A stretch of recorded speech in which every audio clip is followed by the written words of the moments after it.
I was a mid-level financial analyst, which was a clean way of saying I did the work important people used when they wanted to sound prepared.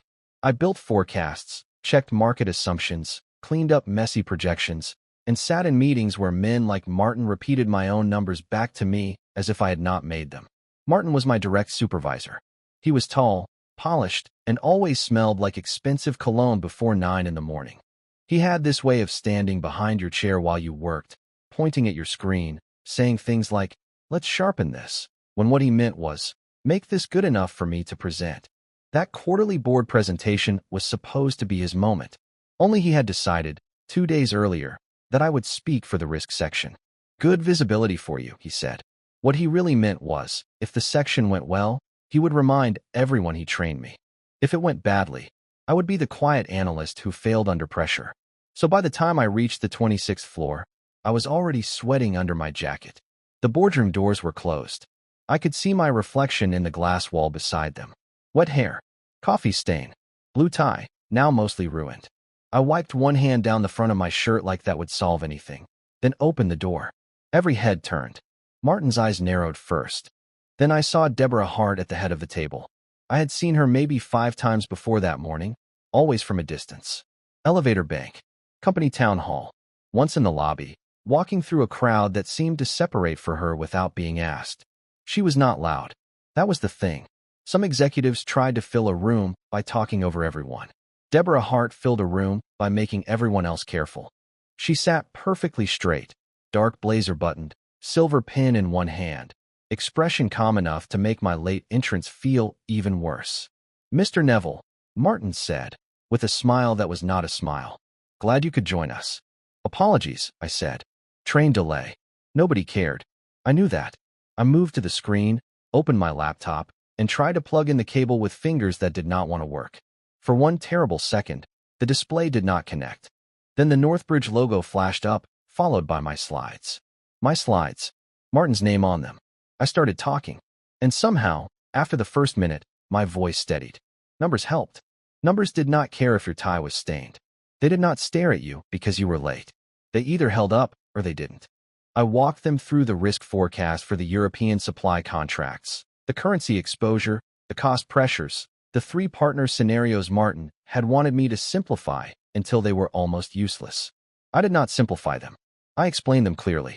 A board member interrupted twice. I answered both times. Martin shifted in his chair. Deborah Hart watched without moving much, but I noticed her pen stopped once. Just once. When I corrected a margin assumption in Martin's earlier section without saying he had gotten it wrong. That tiny pause felt like a spotlight. Then my phone buzzed. 3 short vibrations. I ignored it. It buzzed again. 3 short vibrations. My building manager and I had that signal because my apartment had bad pipes, old wiring, and a smoke alarm that once started chirping at 2 in the morning for no reason. 3 short vibrations meant urgent. I kept speaking. The words came out, but my focus split in half. I clicked to the next slide too early, backed up, apologized, and felt heat rise in my face.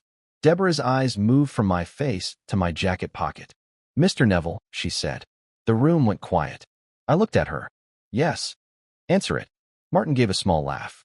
"I'm sure it can wait." Deborah did not look at him. She looked at me. "Answer it," she repeated. So I did. I stepped back from the table and turned slightly away, keeping my voice low. "This is Daniel." My building manager sounded out of breath. "Daniel, I'm sorry, but you need to come back now. Unit above you had a major leak. Water's coming through your ceiling. Bedroom, hallway, maybe the living room." I closed my eyes. "Is it bad?" "It's not good." Behind me, I could feel the boardroom waiting. "I'm on my way," I said. When I turned around, Martin already looked annoyed enough to fire me himself. "My apartment has water damage," I said. "I'm sorry, but I need to go." Deborah closed my folder in front of her. "Go," she said. Then, without changing tone, "Martin, you can finish the presentation." Martin's face tightened. "Yes, of course," he said.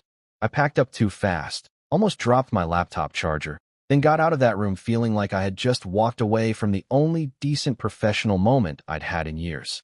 The hallway felt too bright, too quiet.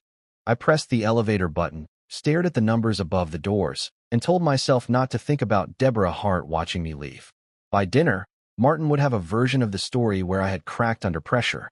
By tomorrow, I would be back at my desk, invisible again, except in the wrong way. The elevator arrived. I stepped inside and hit lobby. It moved down 2 floors, then stopped. Not a rough stop. Not anything dramatic. Just a soft lurch and then nothing. The doors opened onto the executive floor. I had only been there once before, by mistake, and even then I had turned around like I had stepped into someone's private home. The carpet was thicker. The lights were warmer. There were no cubicles, no ringing phones, no analysts eating lunch at their desks. I pressed lobby again. Nothing. I pressed door close. Nothing. Great, I muttered. I was about to call building security when I heard something from down the hall. At first I thought it was a cough. Then I heard it again. A broken, quiet sound. Like someone trying very hard not to be heard. I should have stayed in the elevator. I knew that even then. But the floor looked empty, and the sound came again, smaller this time. My first thought was that someone had fallen. Maybe one of the older board members. Maybe an assistant. Maybe somebody who needed help and was too embarrassed to shout. So I stepped out. Hello. I called softly. No answer. I followed the sound past a row of closed office doors, past a framed photo of the Boston skyline, toward a washroom door that was not fully shut. There was light inside. I stopped a few feet away. Hello. I said again. Are you okay? The door shifted, and I saw her. Deborah Hart stood at the sink without her blazer. Her white blouse was open at the top, one hand braced on the marble counter, the other pressed near her ribs. Her face was turned toward the mirror, but her eyes were red, and for 1 second she did not look powerful or precise or untouchable. She looked like someone who had been holding herself together for too long. Then my eyes dropped before I could stop them. There were thin, raised lines across her chest, pale against her skin, impossible to misunderstand and impossible to ignore. Not something meant for me. Not something meant for anyone on that floor. Her head turned. She saw me. For half a second, neither of us moved. The shock hit her first. Then something else crossed her face, quick and raw, before it vanished completely. By the time she spoke, Deborah Hart was back. Cold. Still. Unreadable. Get out. I backed up so fast my shoulder hit the doorframe. I'm sorry, I said. I thought someone. Get out, Mr. Neville. I did. I walked back down that hallway with my heart pounding so hard I could hear it. The elevator doors were still open, like they had been waiting for me to make the worst mistake of my life. I stepped inside and hit lobby again. This time, the doors closed. And as the elevator started moving, all I could think was that I had seen something I had no right to see, and there was no way to give it back. By the time I reached my apartment, water was already dripping through the bedroom ceiling into a plastic storage bin my building manager had shoved under the worst spot. The whole place smelled like wet drywall. My shoes made that soft, sticky sound on the floorboards, and for a few minutes, I had something practical to focus on. Move the laptop bag, pull clothes from the closet, get the framed photo of Emma off the dresser before the water spread that far. Emma was my wife. Most people at Northbridge did not know that. A few knew I had been married. Fewer knew she had died 3 years earlier. Almost no one knew I still kept her photo on the dresser because putting it away felt too final, and leaving it there felt like the only normal thing I could still do for her. I carried the frame to the kitchen counter, wiped a drop of water off the glass with my sleeve, and tried not to think about Deborah Hart standing in that executive washroom. But of course I thought about it. Not the details. I made myself look away from those in my mind, the way I should have looked away in person. What stayed with me was her face when she realized I had seen her. That split second before the coldness came back. The hurt. The fear. The anger that probably came from both. My building manager talked for 10 minutes about insurance forms, drying fans, plumbers, access to the upstairs unit, and whether I had somewhere to stay if the ceiling got worse. I answered all of it like a person who was present. I was not present. I kept hearing her voice. Get out, Mr. Neville. By 6 that evening, I had 2 duffel bags packed, my important documents in a grocery bag, and a hotel room booked near Copley that I could not really afford. I was standing in the lobby waiting for a rideshare when my phone buzzed. Martin. The message was short. Deborah's office. 7 o'clock. Do not be late. I stared at it until the screen went dark. That was it, I thought. That was how my time at Northbridge ended. Not because of bad numbers. Not because of missing a deadline. Because an elevator opened on the wrong floor, and I followed a sound I should have ignored. I almost typed back, Understood. Then I deleted it. There was nothing to say. At 7 exactly, I was outside Deborah Hart's office. Her assistant was gone for the day. The executive floor was quiet again, but not peaceful this time. Every light seemed too sharp. Every step sounded too loud. Her office door was open. "Come in," she said. She was behind her desk, fully composed, blazer back on, hair neat, face calm. There was no sign she had ever been anything else. No redness in her eyes. No weakness in her posture. Nothing that would give the room permission to think she had been shaken. I stepped inside and stopped several feet from the desk. "Close the door," she said. I did. She let the silence sit there for a moment. Then she looked directly at me. "What exactly do you plan to do with what you saw?" The question hit harder than any accusation would have. "Nothing," I said. Her expression did not change. "That is a convenient answer. It's the truth. Truth becomes flexible when people discover its value." I swallowed. I know what it looked like, me being there. I heard someone and thought maybe they needed help. That's all. I should have called out from farther away. I should have left when I saw the door. "I'm sorry. I'm not asking why you were there." "No," I said quietly. "You're asking whether I'm the kind of person who would use it." For the first time, something in her face shifted. Not much, but enough. "Yes." I looked down at my hands, then back at her. "My wife died 3 years ago," I said. Deborah stayed still. "She had cancer." I continued, keeping my voice even because I had learned that if I didn't, people changed how they looked at me. And once people knew, some of them stopped seeing her. They saw appointments, treatment, risk, sympathy, fear. They talked softer around her. They asked me questions about her while she was sitting right there, like she had become a condition instead of a person. Deborah's eyes lowered for a second. "I hated that," I said. She hated it more. "So no, I'm not going to turn what I saw into office gossip. I'm not going to tell Martin. I'm not going to use it to get promoted, or protected, or noticed. It isn't mine." The office was silent except for the faint hum of the building system. When Deborah spoke again, her voice was quieter. 14 months ago, I had a preventive double mastectomy. I did not move. My mother died of breast cancer when she was 51, she said. I learned I carried the same serious risk. I had options, none of them simple.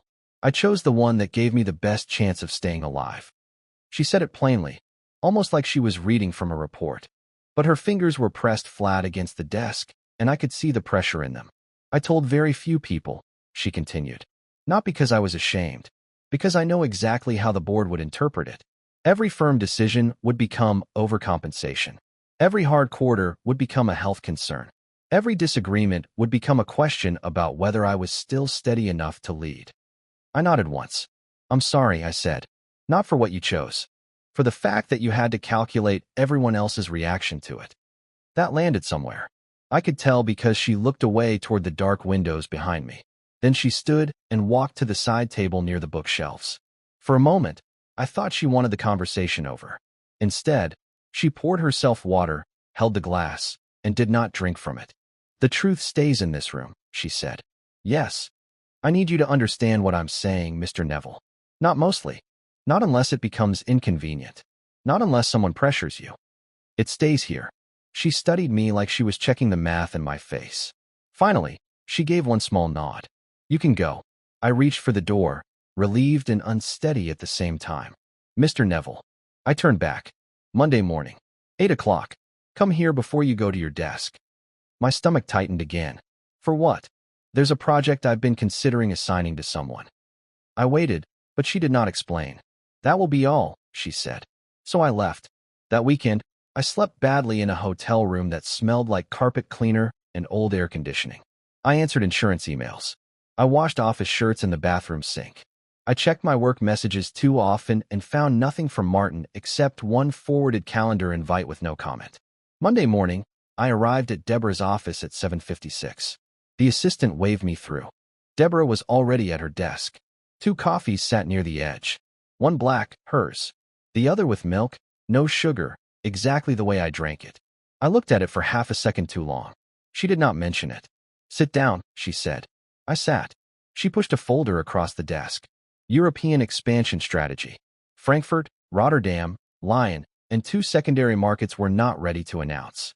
I want risk forecasts, partner structures, projected revenue, downside modeling, and a clean board narrative by the end of next month.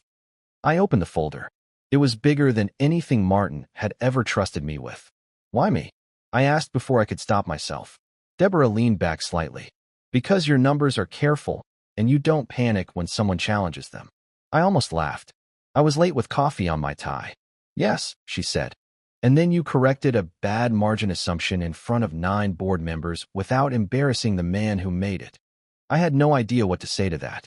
So I said, I can do the work. I know. That was how it started. Not warmly. Not easily. Just work. Over the next few weeks, I spent more time on the executive floor than I had in the previous 5 years combined. Martin hated it, though he tried to act like he had arranged the whole thing. Deborah never explained anything to him. She simply requested my presence, and people moved around that fact. Some nights, Deborah and I talked through projections for an hour straight. Other nights, we worked in silence, sitting at opposite ends of a conference table with spreadsheets open and coffee going cold between us. The silence changed first. At the beginning, it felt dangerous, like there was always something we were not saying.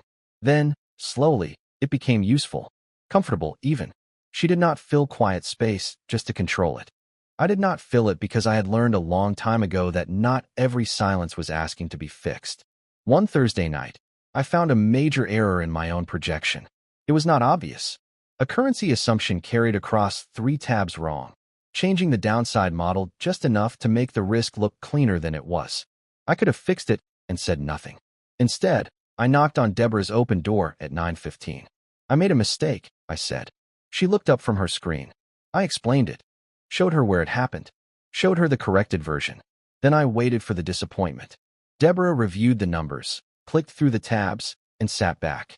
Good catch, she said. That's it. What were you expecting? I don't know. Something worse. You found it before anyone else did. You corrected it. You told me. She closed the file. Good catch. Get some sleep.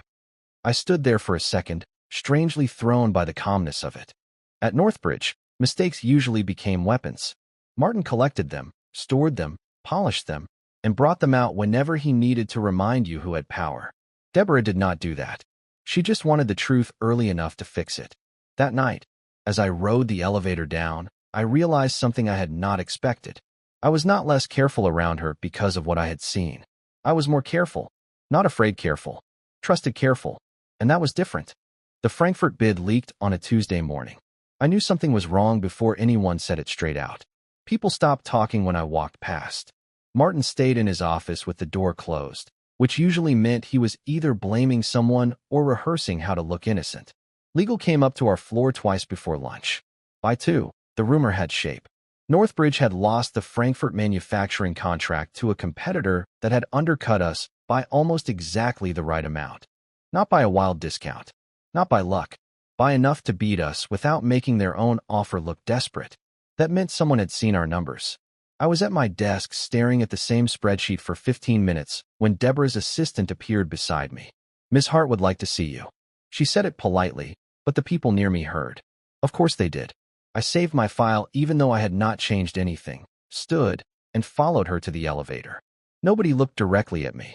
That was worse than staring. Staring would have at least admitted what they were thinking.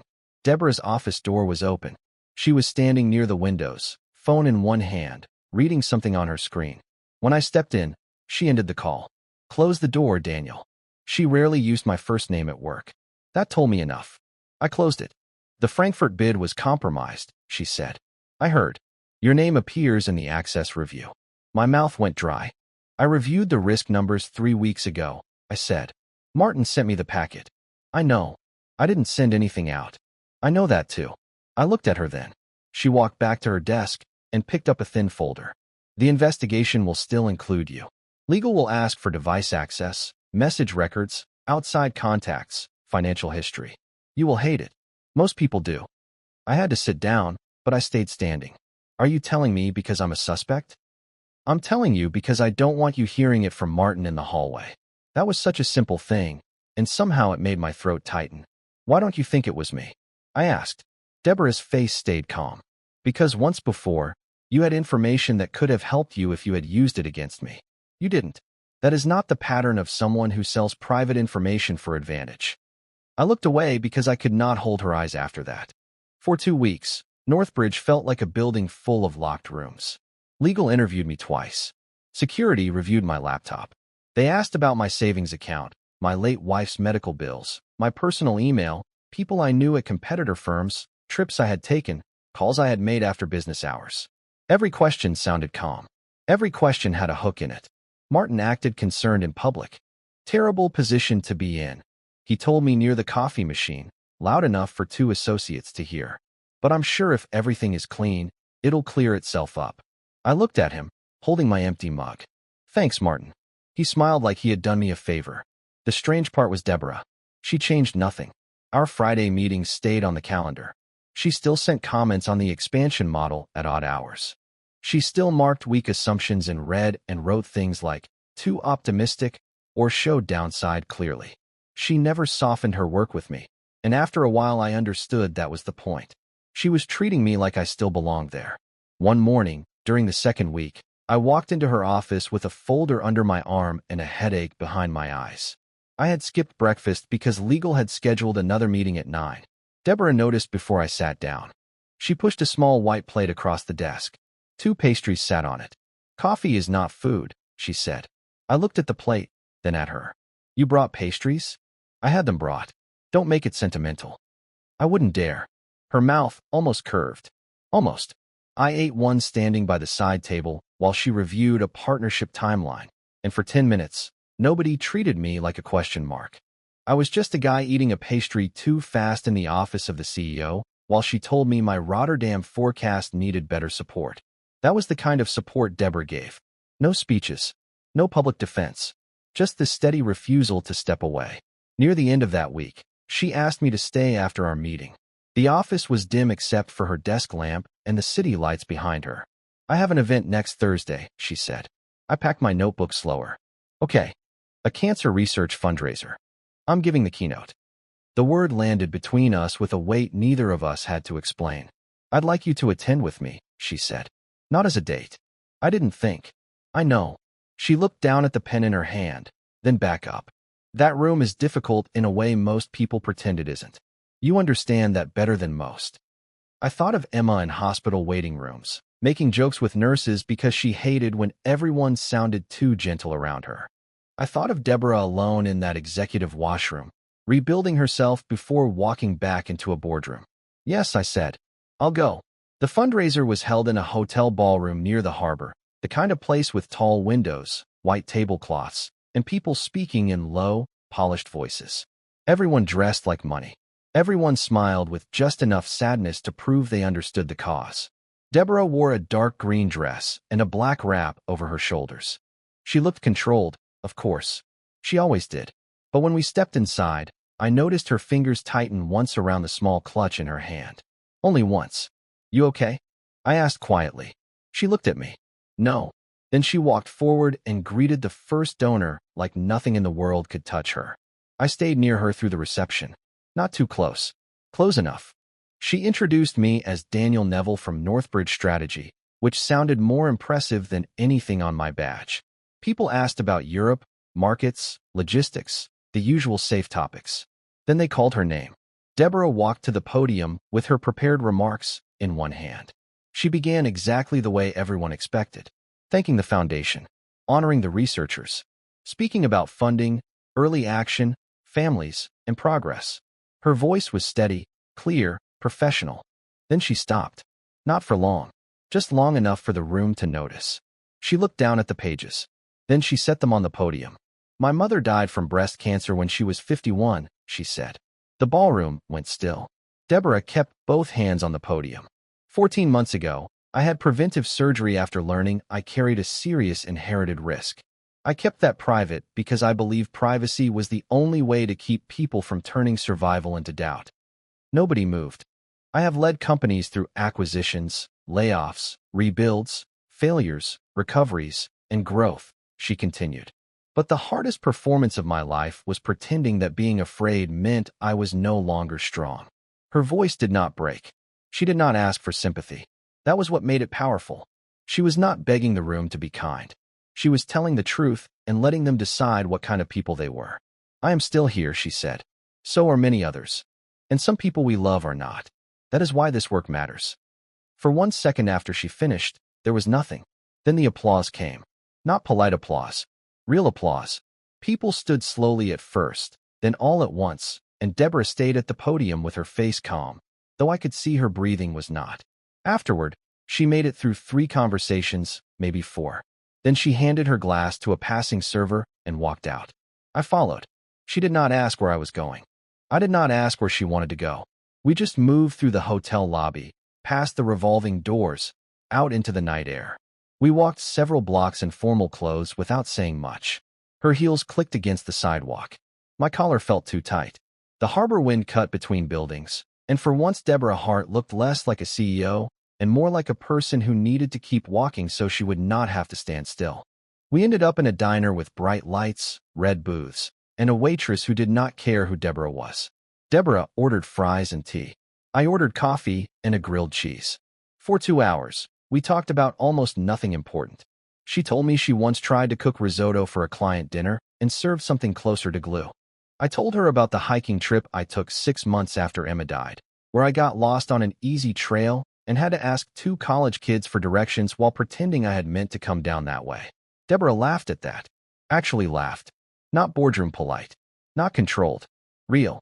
On the walk back, the city was quieter. The fundraiser was over. The speech was out there now. There would be reactions and headlines in small business circles and board members with careful concerns. But in that moment, it was just us on a sidewalk. Deborah slowed near the hotel entrance. I don't do this, she said. What? This. Openness. Closeness. Letting someone stand nearby when I'm not fully arranged. I put my hands in my coat pockets. I don't either, I said. Not anymore. She looked at me for a long moment. There was no kiss. No dramatic step toward each other. Nothing that would have made the moment simple. She just nodded once, like she understood exactly what I had said, and somehow that felt more dangerous than anything else. 3 days after the gala, the board called an emergency session. They did not call it that at first.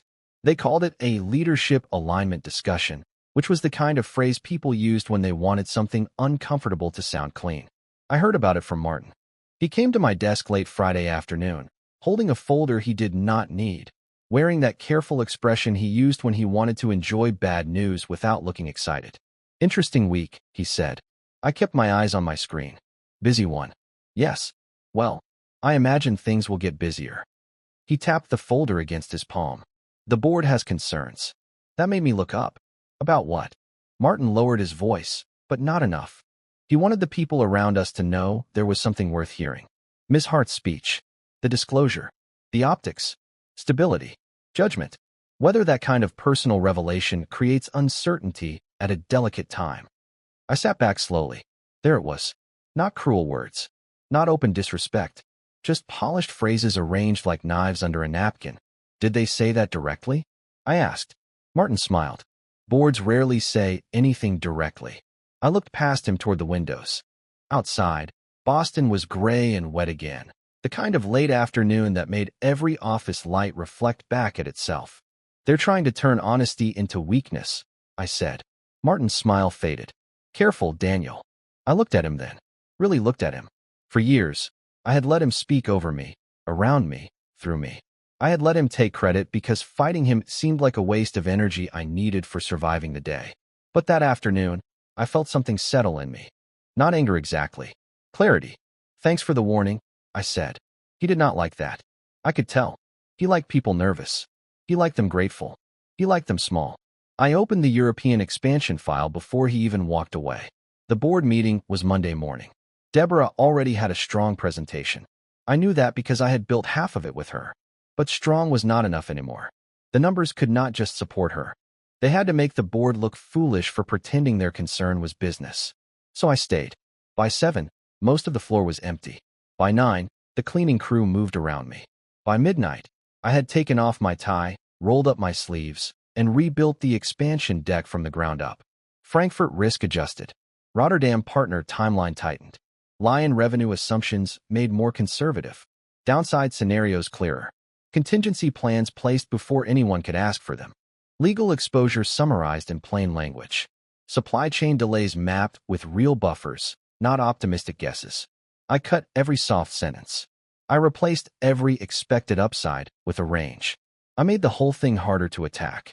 At 4 in the morning, my eyes burned so badly the screen looked like it had a halo around it. I sent the new deck to Deborah with one line. For Monday. Then I leaned back in my chair and stared at the ceiling. Her reply came 20 minutes later. You didn't sleep. I almost smiled. Then a second message came. Section 4 is stronger. Fix the transition into page 14. That was Deborah. Not thank you. Not are you okay. Just the exact weak spot. I fixed it. Then I went back to my hotel and slept for 3 hours in a shirt that still smelled faintly like office coffee.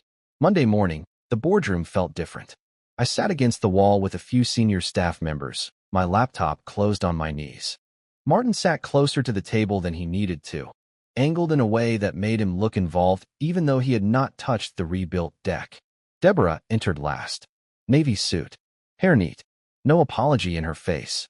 She took her place at the head of the table, set down her folder, and looked around the room. Good morning, she said. We're here to discuss the European expansion vote. The chairman, Edward, folded his hands. We are also here, he said, to address certain concerns that have arisen since Thursday evening. Deborah did not blink. The expansion vote is on the agenda. I'll begin there. And she did. For 40 minutes, she walked them through the plan with the cleanest control I had ever seen. She did not rush. She did not sound defensive. She let the numbers sit in front of them and do the work. Signed partner letters. Conservative projections. Market entry risks. Currency exposure. Contingency costs. Expected returns under 3 models. She gave them no easy opening. Every time a board member tried to press on uncertainty, she turned to a page that already answered it. Every time someone questioned timing, she showed the timeline with decision gates built in. Every time Edward leaned back like he was preparing to sound reasonable, Deborah was already ahead of him. I watched her from the wall, and for the first time since I had met her, I understood something simple. She had never needed saving. She needed room to stand without people pretending her survival made her smaller. Write in the comments. Would you speak openly about survival if people might use it against you? Or would you keep it private just to protect the power you worked so hard to earn? When the presentation ended, the room was quiet in that specific way a room gets when nobody has a clean attack left. Then Edward cleared his throat. The business case is clearly thorough, he said. Deborah nodded once. It is.